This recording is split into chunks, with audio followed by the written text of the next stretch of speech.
Learning the rhythm of another language is not necessarily an easy thing to do.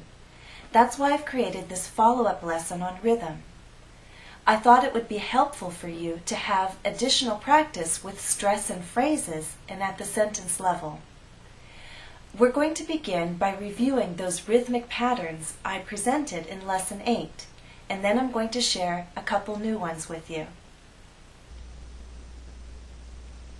Here are the lesson objectives: to strengthen your understanding of rhythm at the sentence level, to strengthen your ability to read aloud with natural rhythm, to help you begin to apply rhythmic patterns in oral reading to free speech.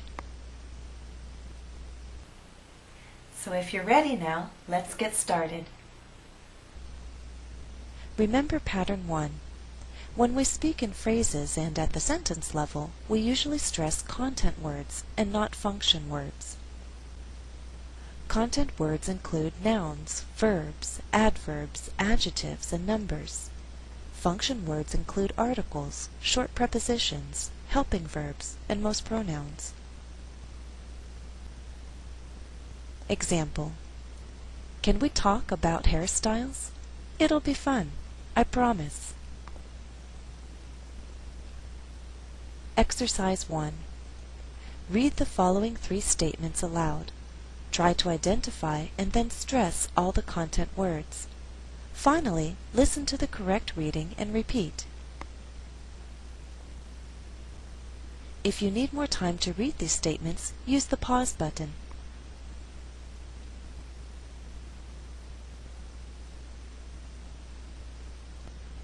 Now listen and repeat. 1. I've had long, straight hair for most of my life. 2. A simple hairstyle makes life easier. 3. I admit that I've had a few bad haircuts in the past. Remember pattern 2.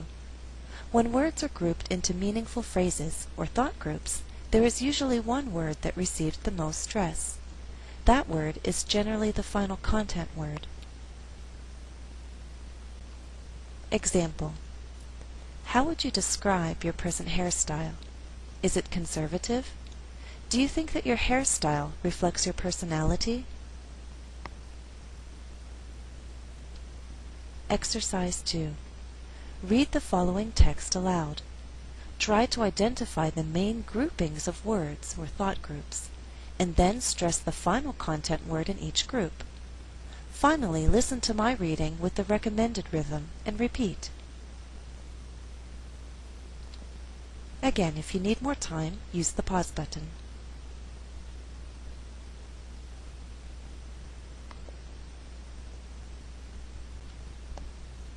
Now listen and repeat. This is embarrassing.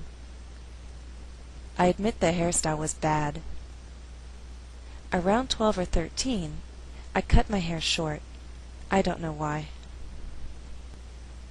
Let me make a quick note here about numbers. Numbers like 13, 14, 15, and so on have shifting stress, meaning it can be on the first or second syllable. Now when we count, the stress is on the first syllable. For example, 10, 11, 12, 13. In my text here, 13 is part of a phrase, and it's the last word in a phrase. It's the last word before a pause. In this case, we shift the stress to the second syllable. If 13 is not the last word in a phrase, then we tend to shift the stress back to the first syllable. So if I said I was 13 years old, stress is on the first syllable. 13 years old. Understand? Let's go on. Read Part B aloud as you think it should be read.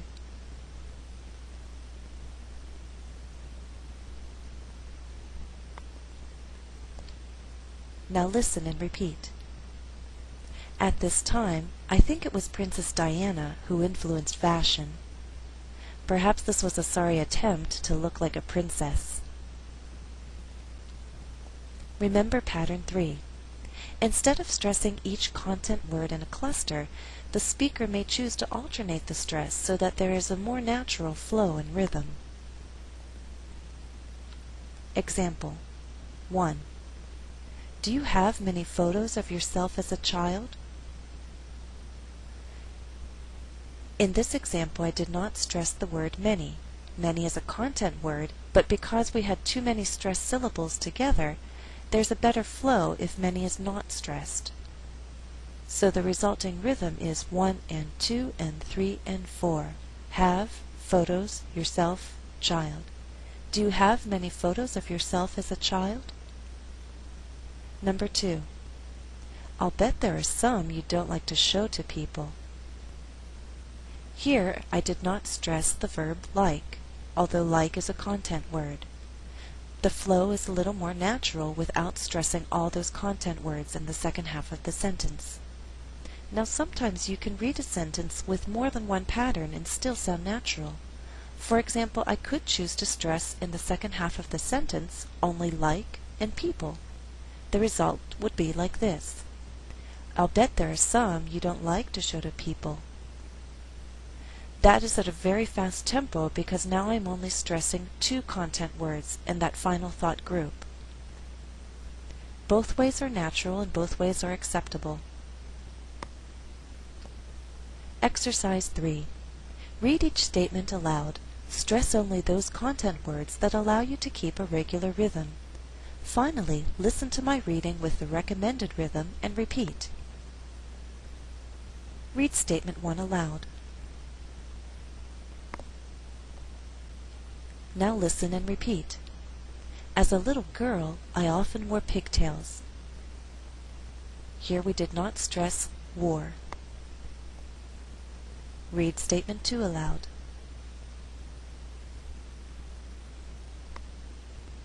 Now listen and repeat.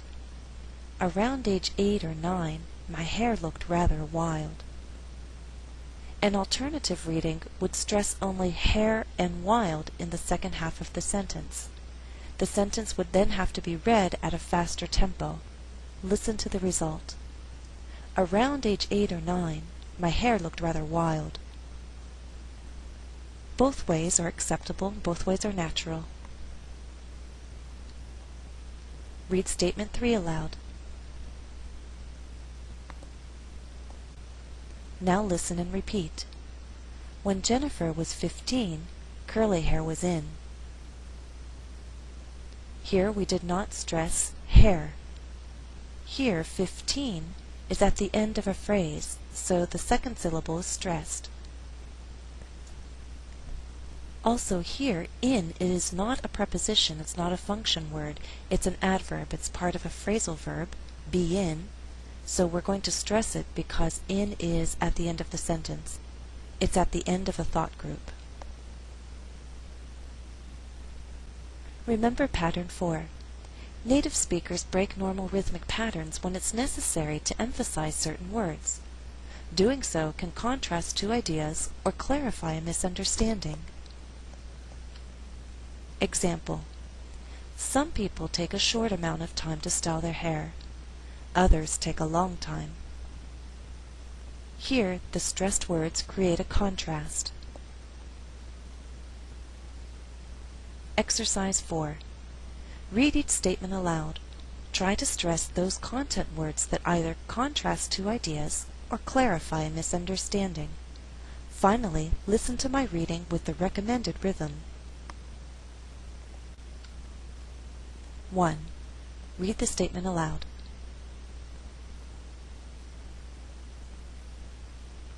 Now listen and repeat. As a young girl, I experimented with hairstyles. Now that I'm older, I'm more conservative.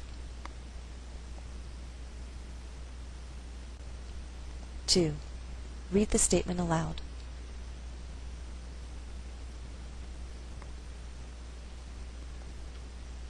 Now listen and repeat. I'll share a few more photos, but nothing that's too embarrassing. We're not done yet. Please go on to the next part of this lesson.